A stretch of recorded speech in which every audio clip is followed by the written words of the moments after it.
They called him the Butcher of Naples, not because he sold meat, but because he carved up billion-dollar empires and swallowed them whole. Vittorio Moretti didn't just walk into a room, he sucked the oxygen right out of it. On the night the champagne glass shattered at the Sterling Charity Gala, 300 of New York's wealthiest elite stood frozen, terrified to breathe as the old man raised his cane to strike his own son in a blind rage. No one moved. No one dared to intervene. Then a soft voice cut through the terrified silence. It wasn't a CEO or a diplomat, but a waitress in a cheap uniform. She looked the billionaire tyrant in the eye and said just one word in Italian. And for the first time in 40 years, the monster froze. The problem with being invisible, Sarah Bennett had learned, was that people assumed you were also deaf. Honestly, Dominic, look at her. She looks like a drowned rat. A shrill voice pierced the hum of conversation at table 4. Sarah didn't flinch. She kept her eyes trained on the heavy silver tray, balanced on her left hand, her posture perfect.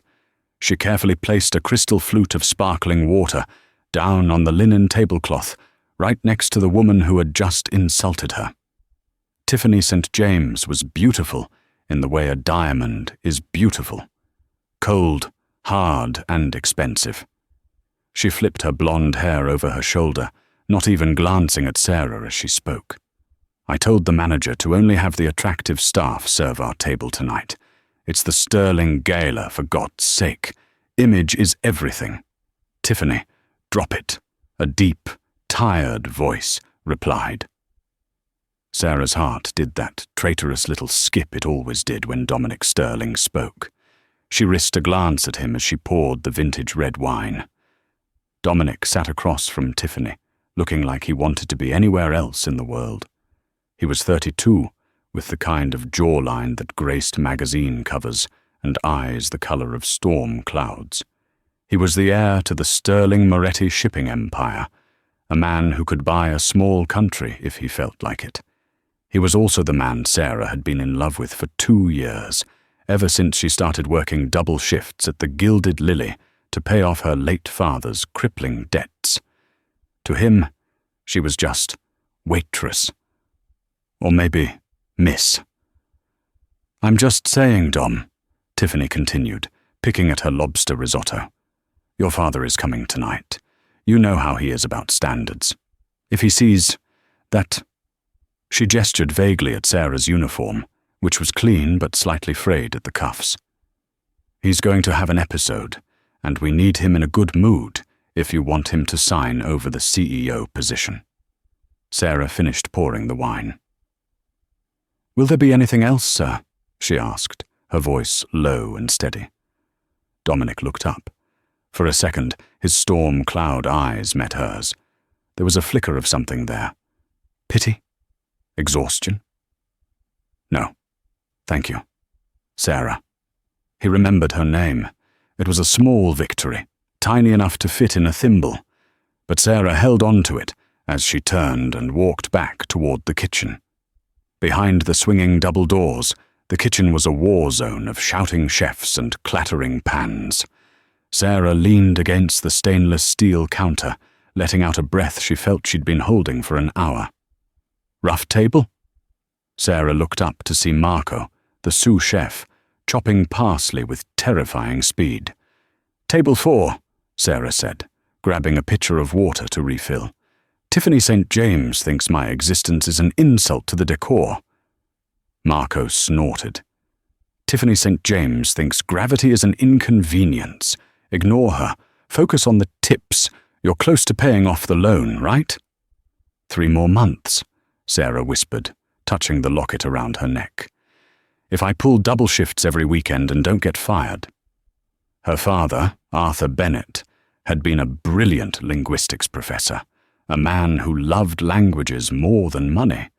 He had taught Sarah to speak 4 languages before she was 10, but he had also been a gambler. When he died, he left her nothing but a mountain of debt to a loan shark who didn't care about linguistics. Heads up! The floor manager, Mr. Henderson, clapped his hands as he stormed through the kitchen. He was a sweating, nervous man who treated the wealthy patrons like gods and his staff like insects. "Code Red, everyone! Code Red! The Eagle has landed. I repeat, the Eagle has landed." The kitchen went silent. Even the sizzling of the steaks seemed to quiet down. "The Eagle?" Sarah asked Marco. "Vittorio Moretti," Marco whispered, his face losing color. "Dominic's father, the founder. He hasn't been seen in public for 3 years. Rumor has it he's gone mad, mean as a snake and twice as venomous." "Sarah," Henderson barked, pointing a sausage-like finger at her. "You're on the VIP section, Mr. Moretti's table, and God help you, girl, if you make a sound. You paw, you bow, and you vanish. He hates chatter. He hates incompetence. He hates everything." Sarah swallowed hard. "Yes, sir." She smoothed her apron, picked up the tray, and stepped back out into the dining room. The atmosphere had changed. The air felt heavy, electric. The live quartet had stopped playing upbeat jazz and switched to a somber, classical piece. At the head of table 4, an extra chair had been added, and in it sat the monster. Vittorio Moretti was 80 years old, but he looked like he was carved out of ancient, weathered oak. He sat in a wheelchair, a blanket over his legs, but his upper body was broad and powerful. His hair was white and swept back, and his eyes were black beads of pure malice. He was shouting before Sarah even reached the table. "Pathetic! Absolute garbage!" Vittorio slammed a heavy cane onto the table, making the silverware jump. "I built this company with blood and steel, and you want to turn it into a tech firm?" Dominic sat rigid, his knuckles white as he gripped his wine glass. "Father, the shipping logistics need to be digitized.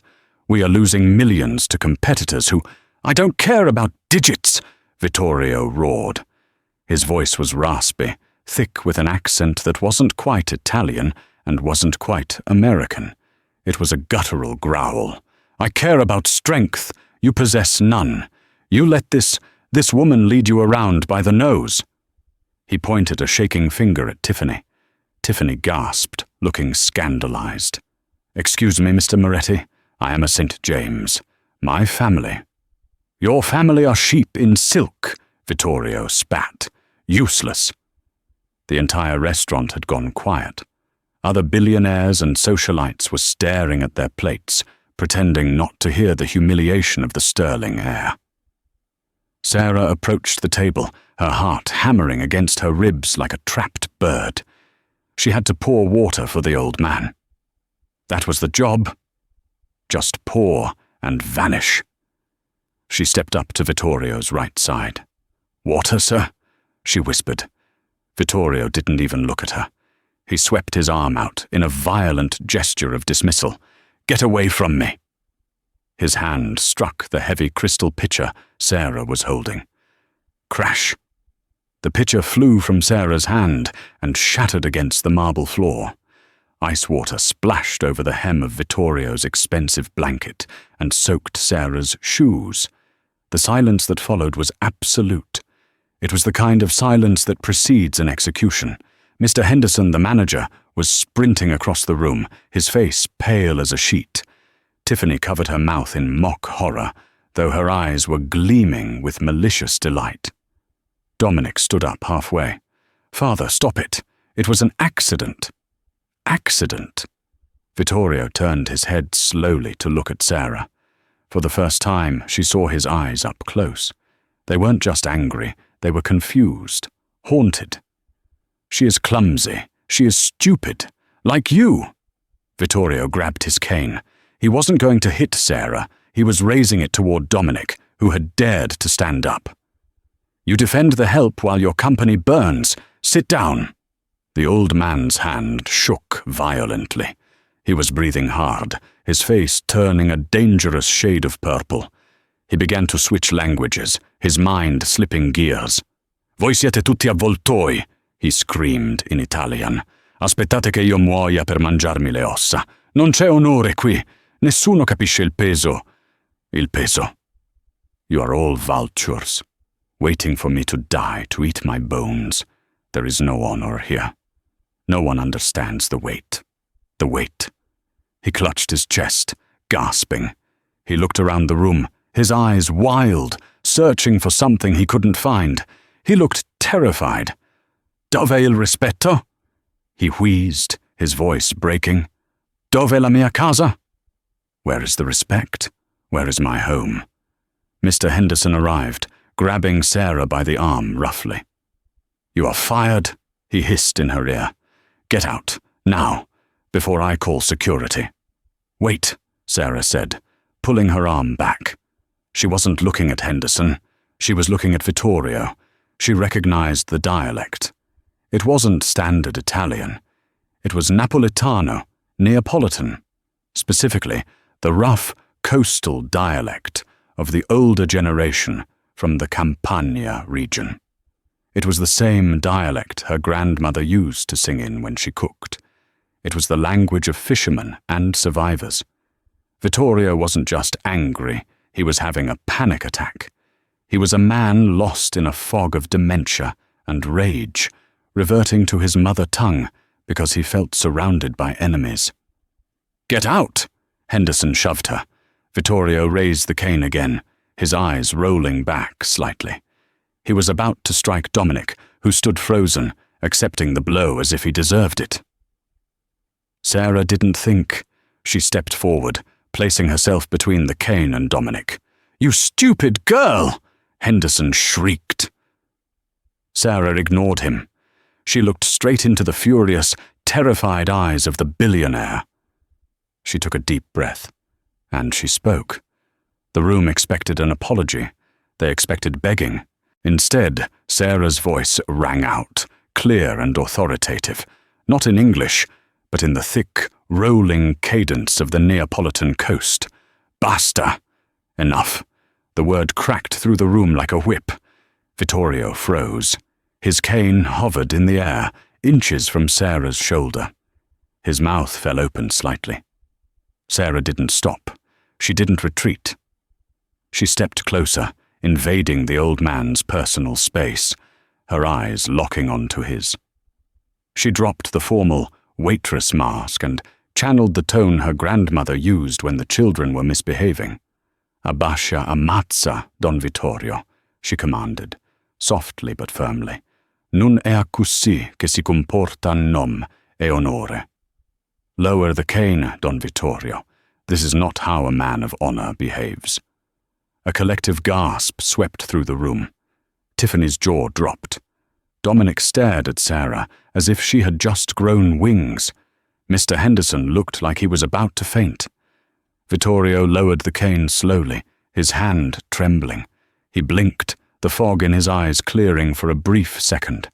He leaned forward, peering at her face. Tu, he rasped. Cisi, parli come la gente mia. You, who are you? You speak like my people. Sarah reached out. It was a violation of every protocol in the restaurant industry to touch a guest, especially a billionaire. But she reached out and gently took the old man's shaking hand. His skin was papery and cold. So soltanto una che vede a verità, she answered. Avete paura, ma ca nessuno vi vo male. Guardate vostro figlio.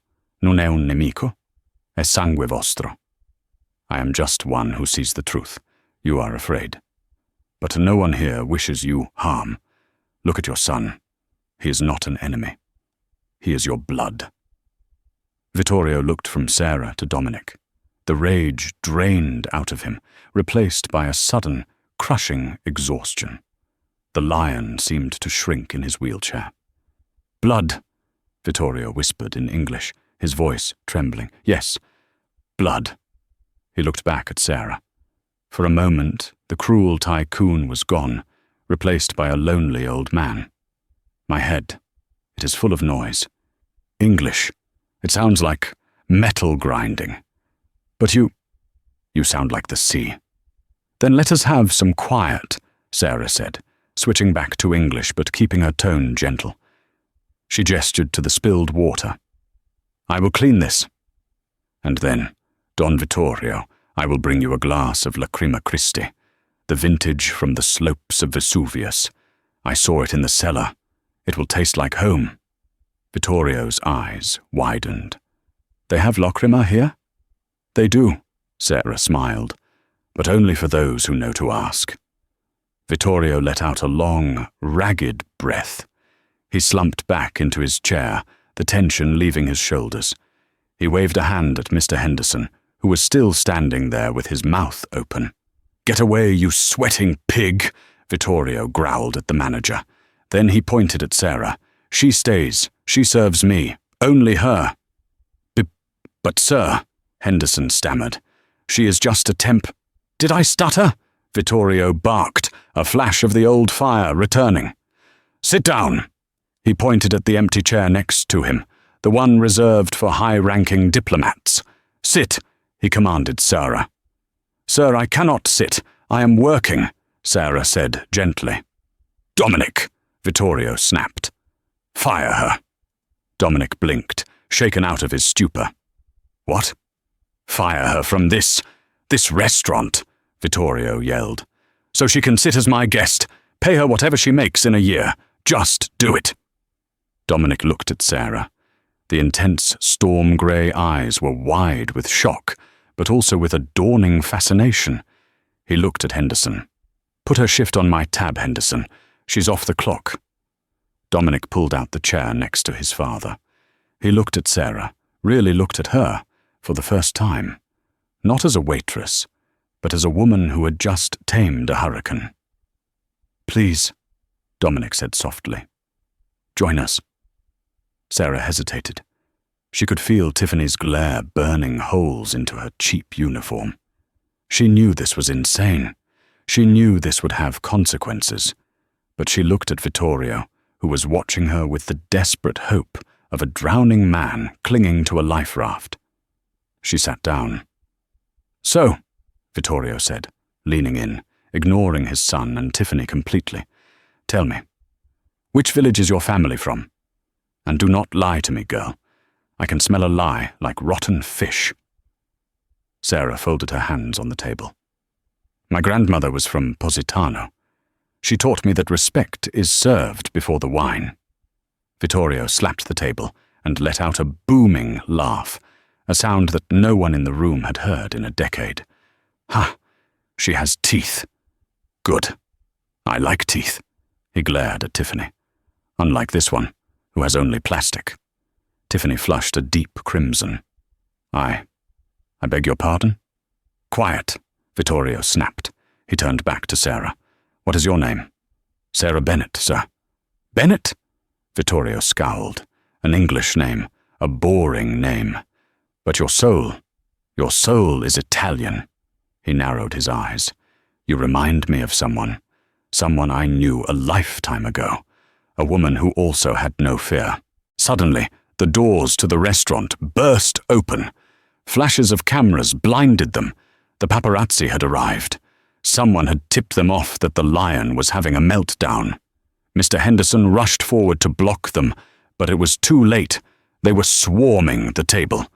Mr. Moretti, is it true you're stepping down? Dominic, is the company bankrupt? Who is the mystery woman? Vittorio snarled, reaching for his cane again. The panic was returning. The noise was too much. Sarah saw his hand tremble. She saw the fear rising in his eyes. She stood up, shielding the old man from the cameras with her own body. She raised a hand, not in anger, but in a gesture of absolute command. Silence, she ordered. And in the split second of shock that followed, Dominic stood up next to her. He placed a hand on the small of her back, a protective, possessive gesture that sent a shock wave through her spine.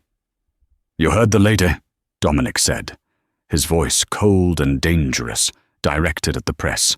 Get out, or I will buy your publication and shut it down by morning.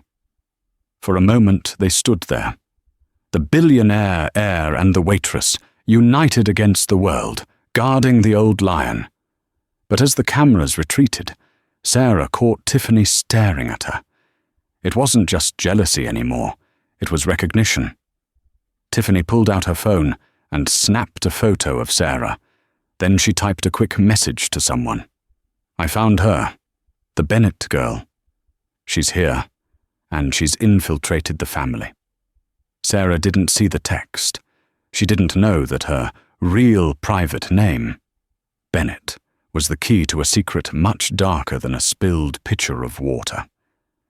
She didn't know that by speaking that one word, she hadn't just saved a dinner service. She had started a war.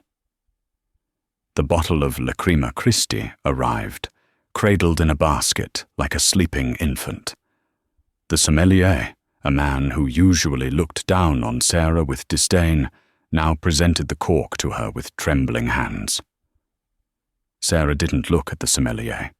She poured a small amount into Vittorio's glass, her movements precise, practiced, and filled with a grace that seemed out of place in her stained uniform. Vittorio lifted the glass, swirled the dark ruby liquid, and inhaled. He closed his eyes. For a long moment, the table was silent. "Ash," Vittorio whispered, "and cherries. It smells like the harvest of 1974. He took a sip. A single tear leaked from his right eye, tracking through the deep lines of his face. He slammed the glass down, not in anger, but in finality. "You," he pointed at Sarah. "You are not a waitress." "I am tonight, sir," Sarah replied, keeping her voice level. "No," Vittorio growled. "You are wasted here, pouring water for idiots who think wine is just fermented grape juice." He shot a glare at Tiffany, who was aggressively sawing at her steak. "My son needs a keeper. I need a voice. My nurses, they speak to me like I am a child. They use baby talk. If one more woman in white shoes asks me if I need to make a little tinkle, I will strangle her with my catheter tube."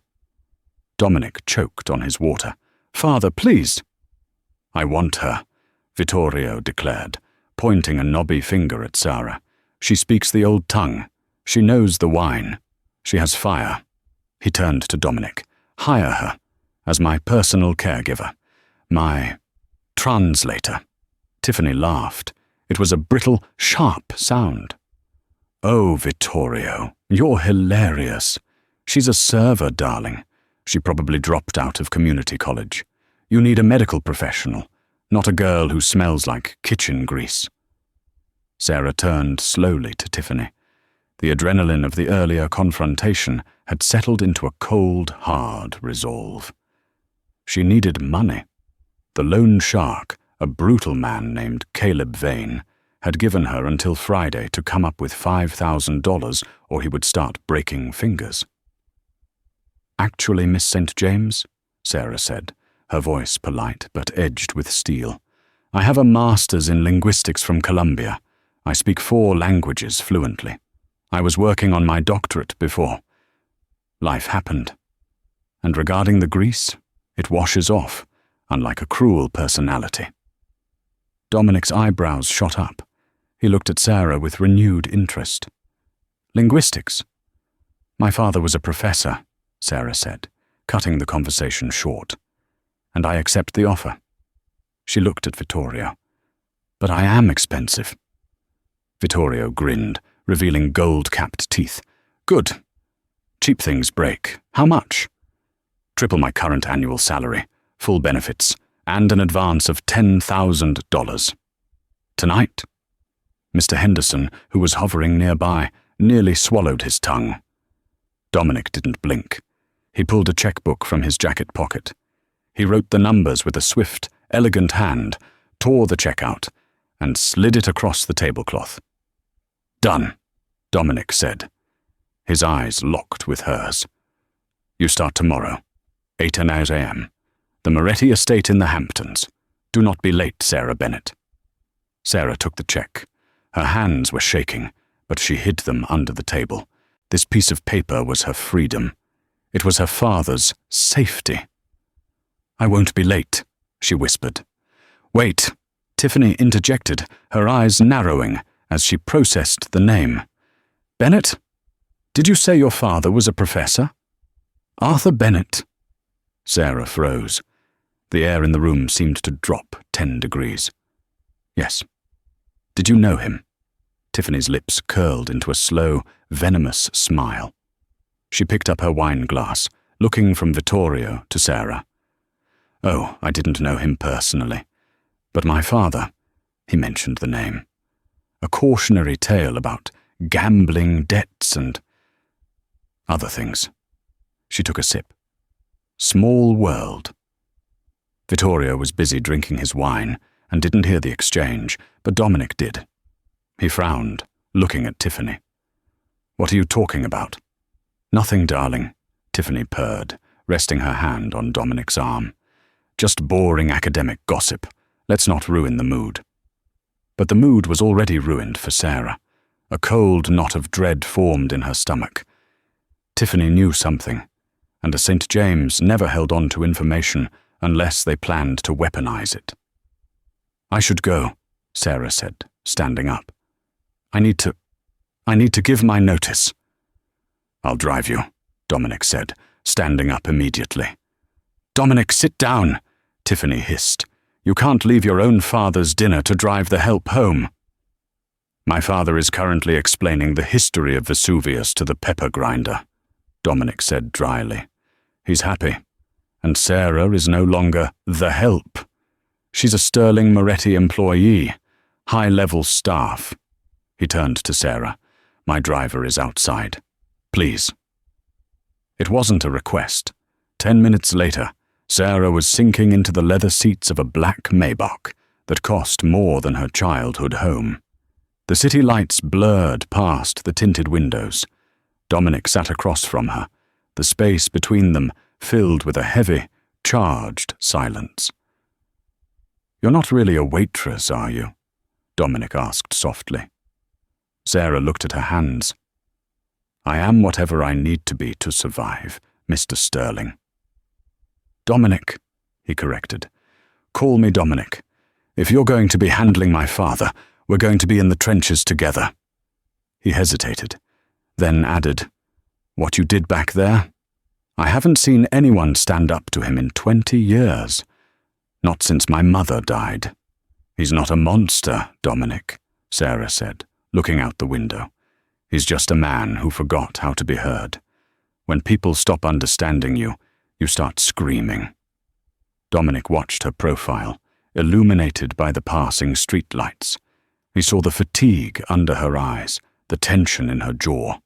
He saw a woman carrying the weight of the world, yet refusing to buckle. Why did you really take the job, Sarah? He asked. Was it just the money? Sarah touched the locket around her neck. Everyone has debts, Dominic. Some are just louder than others.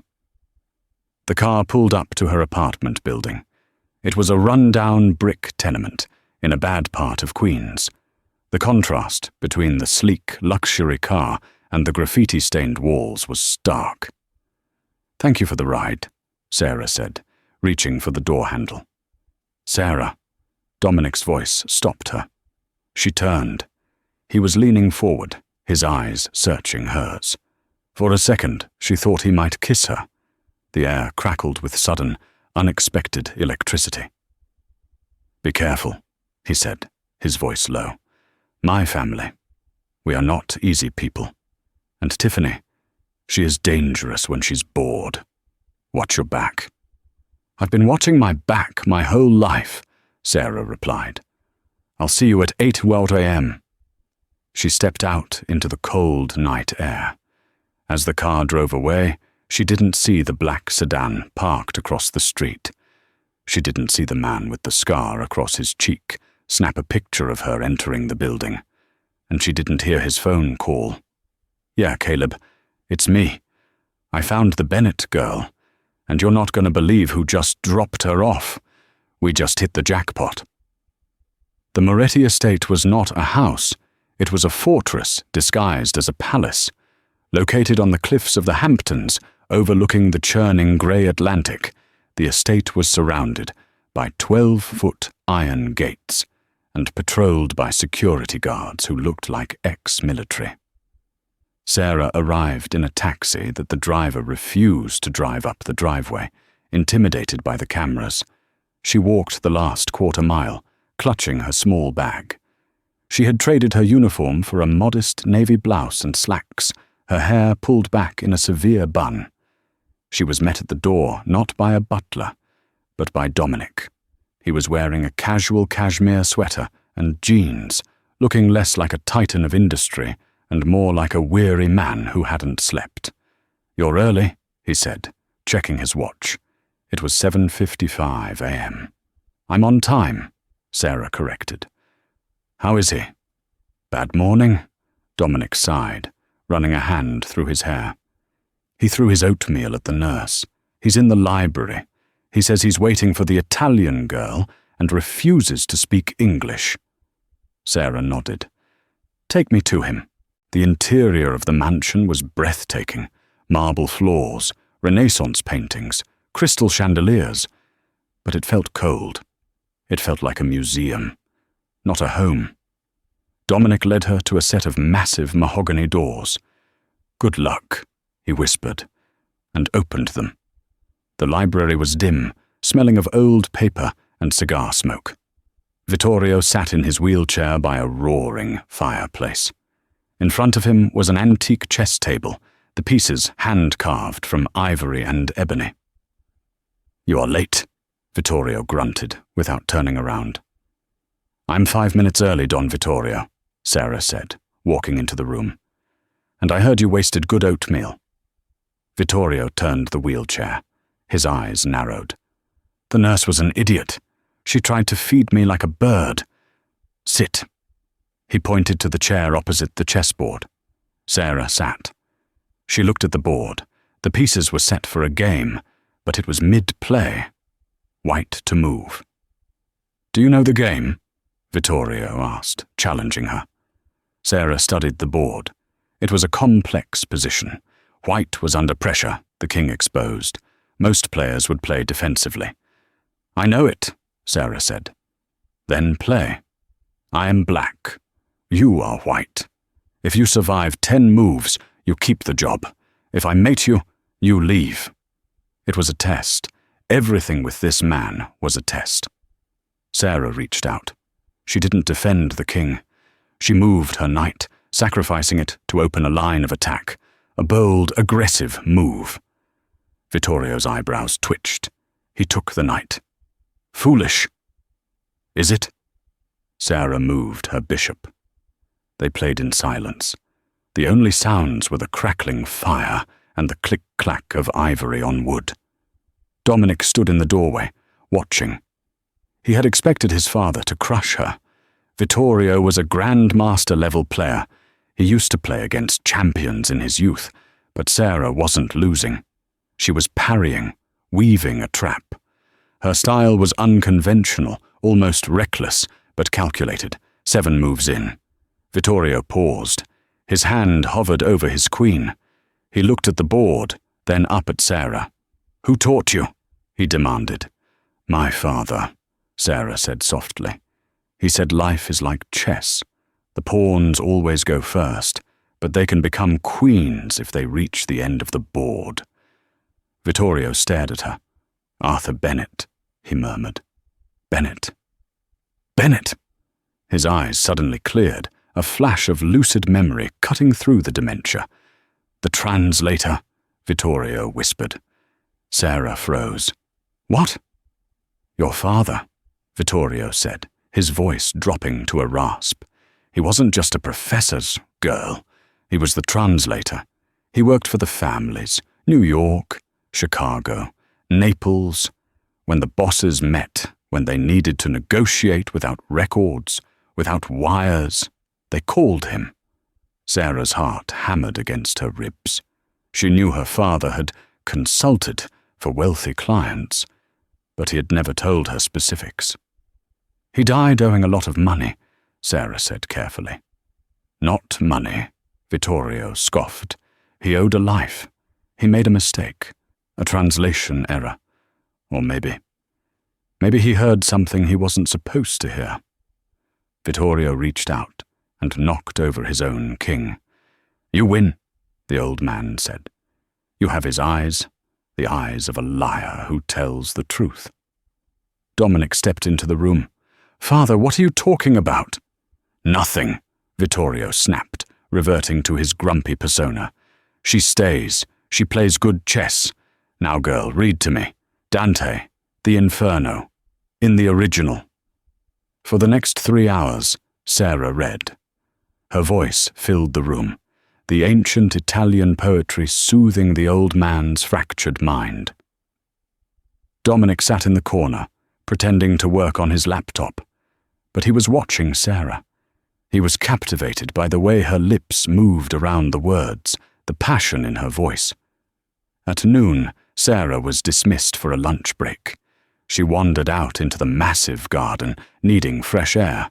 Her head was spinning with Vittorio's words. The translator worked for the families. Was her father involved with the mafia? Is that why Caleb Vane was so terrifying? She found a stone bench near a fountain and sat down, pulling out her phone. She had a text from an unknown number. "Meet me at the gate. We need to talk about Arthur."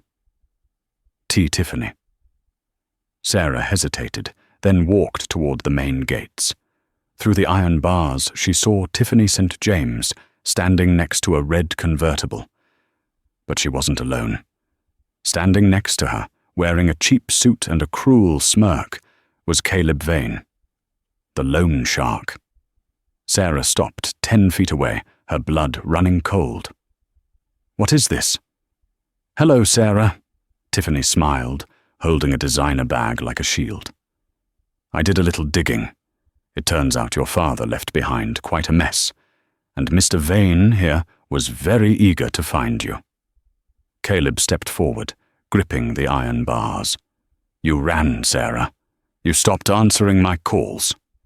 "I have the money," Sarah said quickly, her voice trembling. "I have a check.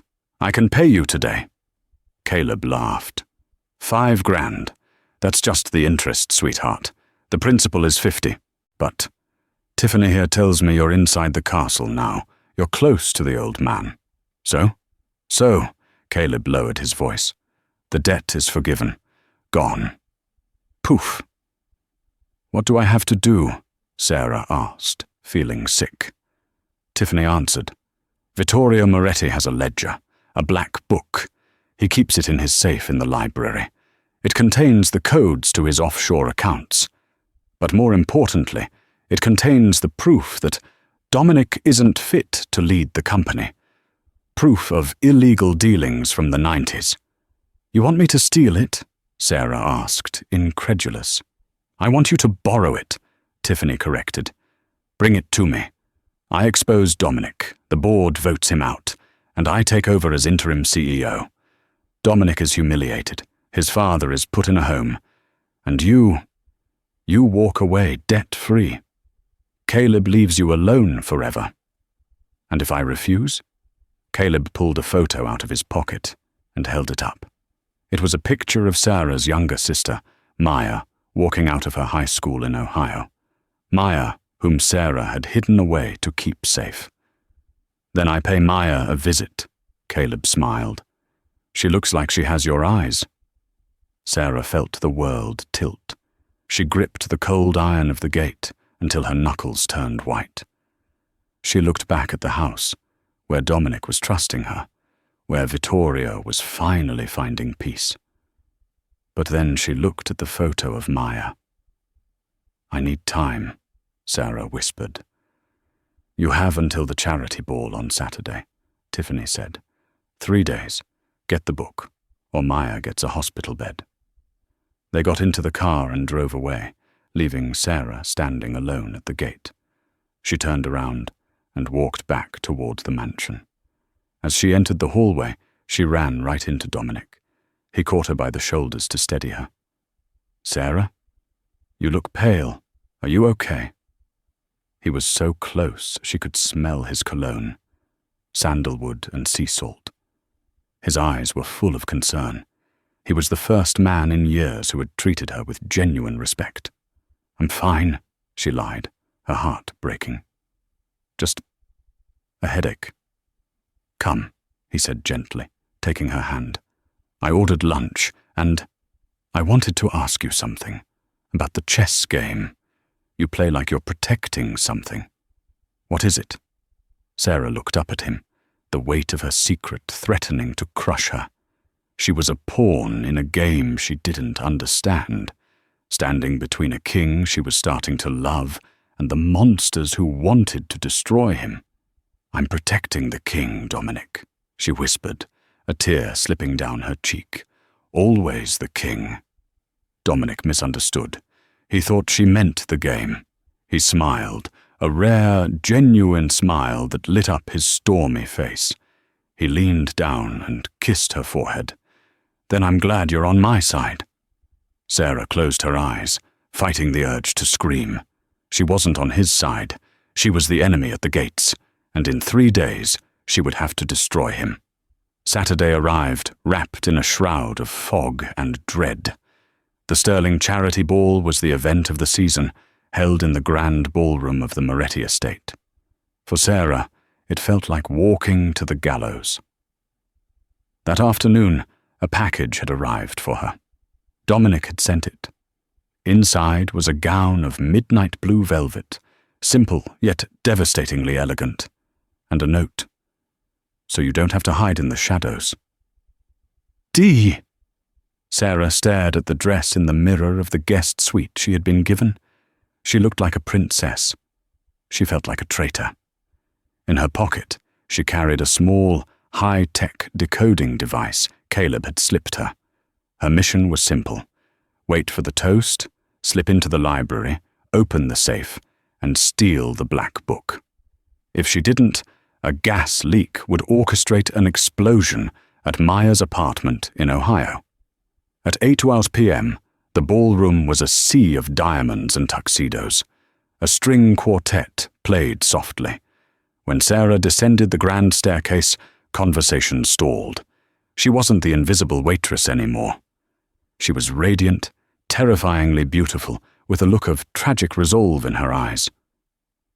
Dominic met her at the bottom of the stairs. He looked breathless.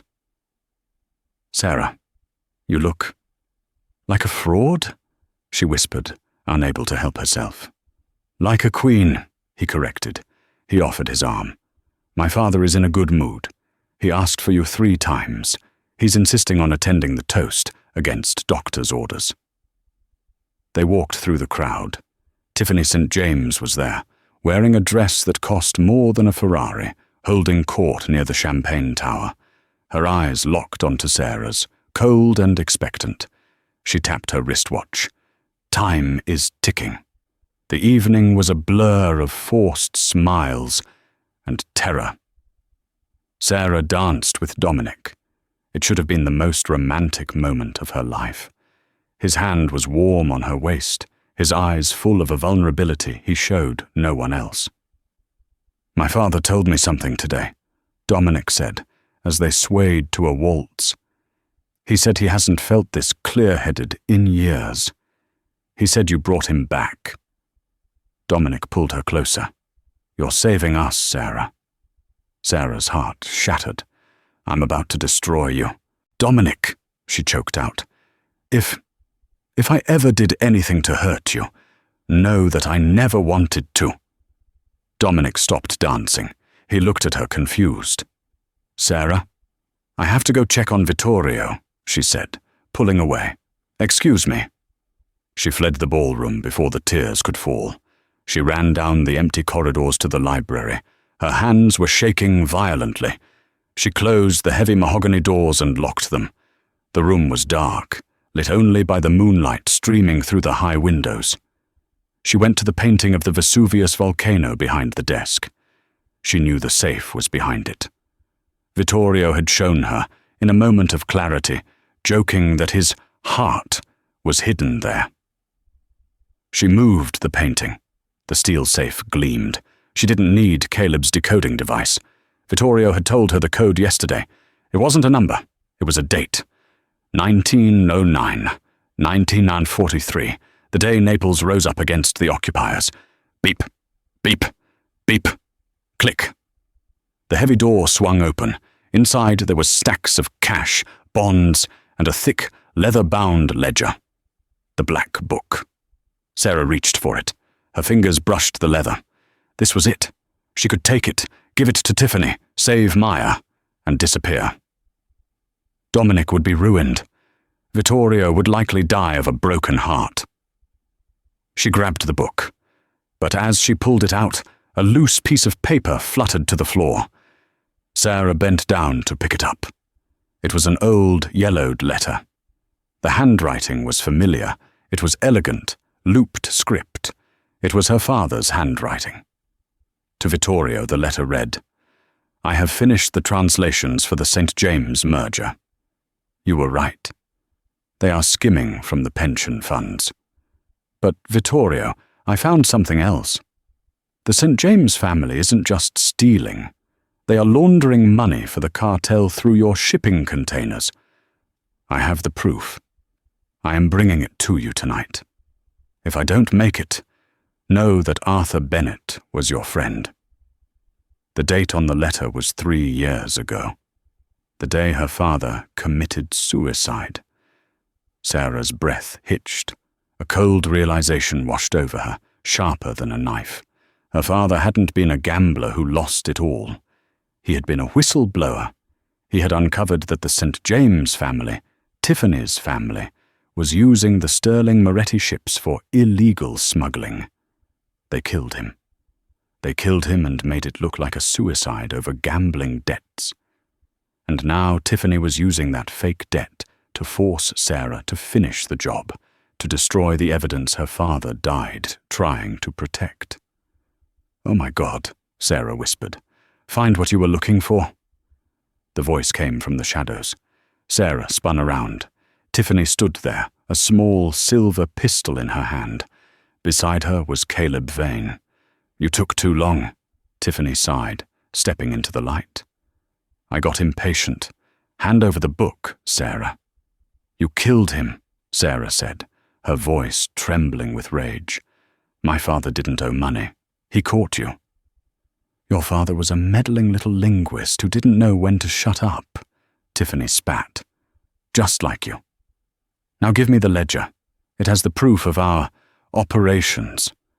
Once I burn it, the St. James family is untouchable, and Dominic goes to prison for the smuggling we did in his name."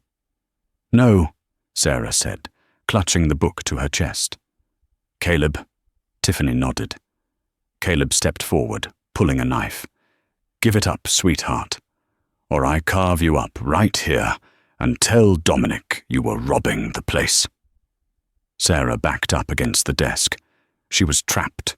She looked at the chessboard still sitting on the table, the game she and Vittorio had played. The pawns go first, but they can become queens. She needed a move, a desperate, impossible move. "You want the book?" Sarah asked, holding it out over the open fire of the hearth. "Come and get it." "Don't you dare," Tiffany shrieked. "Shoot me," Sarah challenged, her eyes blazing. "You shoot me, I drop it into the fire. The evidence burns. You lose." Tiffany hesitated. The gunshot would alert the whole party. In that split second of hesitation, the library doors rattled. Someone was trying to get in. "Sarah," it was Dominic's voice. "Sarah, open the door." "Caleb, grab her!" Tiffany hissed. Caleb lunged. Sarah didn't run. She grabbed the heavy crystal decanter of scotch from the desk and swung it with all her might. Crash! It connected with Caleb's head. He went down like a sack of bricks, groaning. Tiffany screamed and raised the gun. Bang! The door handle shattered, not from Tiffany's gun, but from the outside. Dominic kicked the door open, security guards flanking him, but Tiffany didn't lower her weapon. She pointed it straight at Dominic. "Stay back!" she screamed, her mask of civility completely gone. "I'll kill him! I swear to God, I'll kill the heir!" Dominic froze. The security guards raised their weapons, but they couldn't fire without risking Dominic. "Tiffany, put the gun down," Dominic said calmly, though his eyes were on Sarah. "It's over." "It's not over until I have that book," Tiffany yelled. "Give it to me, Sarah." Sarah looked at Dominic. Then she looked at the book. She realized the only way to save Dominic was to give Tiffany what she wanted. "Okay," Sarah said, stepping forward. "Take it." She tossed the book. Tiffany's reflex kicked in. She took one hand off the gun to catch the heavy ledger. In that second, a low, guttural roar filled the room. "Traditore!" "Traitor!" From the shadows of the corner chair, where he had been sitting silently in the dark, watching the entire time, Vittorio Moretti stood up. He didn't need the wheelchair. He didn't need the cane. He was fueled by pure, unadulterated Neapolitan rage. Vittorio Moretti moved with the speed of a man half his age. He threw a heavy marble bust of Julius Caesar at Tiffany. It missed her head by an inch and smashed into the wall behind her. Tiffany shrieked, ducking, and the gun fired wildly into the ceiling. Dominic tackled Tiffany, knocking the weapon from her hand. Security swarmed Caleb, pinning him to the ground. The room erupted into chaos, but Sarah only had eyes for Vittorio. The old man was standing, his chest heaving, his eyes clear and blazing with fire. He looked at Sarah. "Hai fatto bene, figlia mia," he rasped. "You did well, my daughter." Then his legs gave out. Sarah rushed forward and caught him before he hit the floor, guiding him back into his chair. "Father." Dominic left Tiffany to the guards and rushed to Vittorio's side. "I am fine," Vittorio wheezed, waving him away. He pointed a shaking finger at Tiffany, who was being handcuffed. Her father, St. James, he was a snake. But I was blind. I thought Arthur stole from me. I thought your father was the thief. He looked at Sarah. I didn't know he was trying to save me. Sarah knelt beside him, holding the letter she had found. He wrote this for you, Vittorio. He died loyal to you. Vittorio took the yellowed paper. He read it, his hands trembling. A tear slid down his cheek. Arthur, he whispered. Forgive me, old friend. He looked up at the head of security. Call the police, call the FBI, and call the press. I want everyone to know what the St. James family did. Tiffany was dragged out, screaming curses. Caleb was hauled away, unconscious. Silence fell over the library. Dominic turned to Sarah. He looked at the dress, the bruises on her arm, the tear-streaked makeup. You knew, Dominic said, his voice hollow. You knew they were dangerous and you didn't tell me. I couldn't, Sarah whispered. They had my sister. Caleb, he threatened to kill her. Dominic's face softened instantly. The anger vanished, replaced by horror. Your sister? Is she safe? I hope so, Sarah sobbed, the adrenaline finally leaving her body. She collapsed onto the floor, burying her face in her hands. Dominic sat down next to her, wrapping his arms around her, pulling her into his chest. We will send a team to Ohio right now. The best security money can buy. Nothing will happen to her. I promise. Vittorio watched them from his chair. He tapped his cane on the floor. Stop crying, the old man grunted. Bennett women do not cry. They fight. Sarah looked up, wiping her eyes. I'm tired of fighting, Vittorio. Too bad, Vittorio smirked, because you have a new job. I think I'm fired. Sarah managed a weak laugh. Fired? Vittorio scoffed. You just saved the company. You saved my son. You cleared your father's name. You are not fired. You are promoted. To what? Dominic asked, holding Sarah's hand tightly. CEO, Vittorio declared. Dominic and Sarah both stared at him. What? I am retiring, Vittorio said, leaning back. For real this time. I want to sit in my garden, drink wine, and play chess. Dominic, You are a good man, but you have the heart of an artist. Not a killer. You need a partner. A general. He pointed his cane at Sarah. She is a general. Father, she has a degree in linguistics, not business, Dominic pointed out, though he was smiling. Business is just language, Vittorio shouted.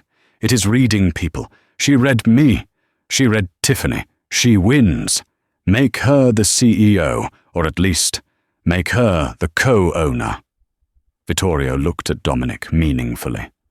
Or whatever you call the person you share your life with. Dominic looked at Sarah. The moonlight caught the blue velvet of her dress.